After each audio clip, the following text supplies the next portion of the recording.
राज्य अवसरप्राप्त सरकारी कर्मचारी संघर वार्षिक उत्सव और मुखपत्र उन्मोचित। राज्य अवसरप्राप्त सरकारी कर्मचारी संघर वार्षिक उत्सव स्थानीय गांधी स्मृति भवन परिसर में महासमारोह अनुष्ठित होइछि। संघर सभापति इंजीनियर बनमाली नायक अध्यक्षतार अनुष्ठित सभा को अतिथि माने उद्घाटन करथिले। मुख्य अतिथि चांदीपुर आईटीआर अतिरिक्त निर्देशक वरिष्ठ वैज्ञानिक नीलाद्री राय, मुख्य वक्ता ओडिशा अवसरप्राप्त सरकारी कर्मचारी संघर राज्य कार्यकारी सभापति डॉक्टर निरंजन पंडा, सम्मानित अतिथि भावे समाज उत्तर ओडिशा संस्करण मुख्य शशिरंजन मल्लिक जोग देइथिले। प्रारंभ में श्री श्री जगन्नाथ विग्रह निकट में प्रदीप प्रज्वलन कर संघर मुखपत्र उत्तरायण को अतिथि माने उन्मोचन करथिले। अतिथि और वक्ता माने सेमानकर वक्तव्य अवसर प्राप्त राज्य कर्मचारी माने समाज सम्मानास्पद मर्यादा संपन्न वरिष्ठ व्यक्ति अटंती। सेमानकु अवहेला कले देशर प्रगति रे अंतराय सृष्टि हेबो। विभिन्न क्षेत्र में सेमानकर अभिज्ञता और समाज विकास क्षेत्र में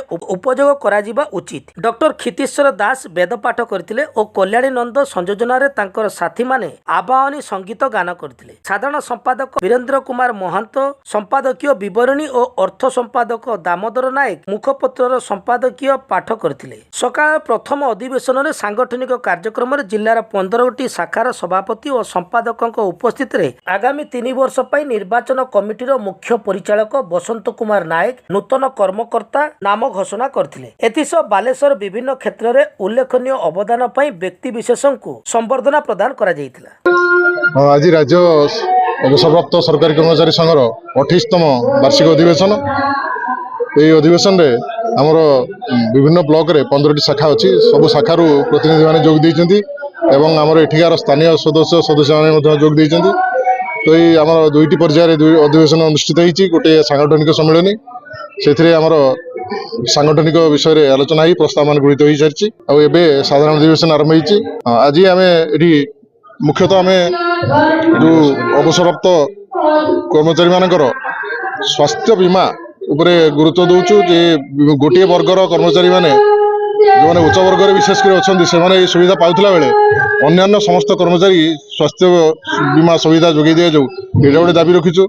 एवं जो पेंशन अछि 80 वर्ष परे तार 20% जो वृद्धि होउची ताको आमे पर्यायक्रमे दवा दाबी रखिछु। 60 रे अवसर नेले 65 वर्ष 70 वर्ष 75 और शेष 80 प्रति 5 वर्ष 5% लगा वृद्धि करी देले लोक माने उपकृत होते। कारण बाजार दर जो बड़ी वृद्धि होउची ताको सेथिरे खाप खुई चलिबा साधारण पक्षे कष्टकर एभली दाबी रखिछु। आमे आ अन्य भितर तो रही विभिन्न कथा आम दाबी करूँ से जे आम जो केंद्रीय जो दिया केंद्र सरकार तरफ रेलवे डिपार्टमेंट तरफ जो कनसेसन वर्धित आम नागरिक मान वरिष्ठ नागरिक मान से प्रत्याहार कर कोरोना पर तार पुनः प्रचलन विभिन्न समय दाबी रखीचु। रेल मंत्री को भेटीचु दाबी पत्र राज्य अवसरप्राप्त कर्मचारी मानकर जिला संघ ओडिशा रे राज्य सरकारी कर्मचारी मानकर जति अवसरप्राप्त कर्मचारी संघर ये गोटे प्रमुख संघ।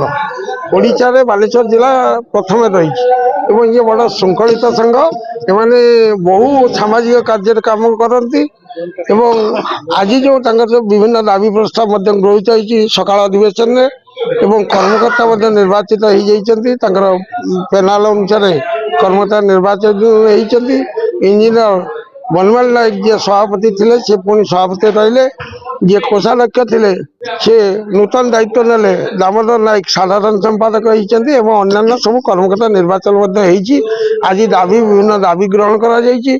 जो 60 वर्ष जड़े अवसर नहीं पेंशन पाया 80 वर्ष पर जो 20% बढ़ाऊँ 80 वर्ष जे अनेक लोग जीवन धारण कर पारना तेणु 60 पर 65 70 75 वर्ष पर्यायक्रम से 20% बढ़िया दाबी करा जायछि।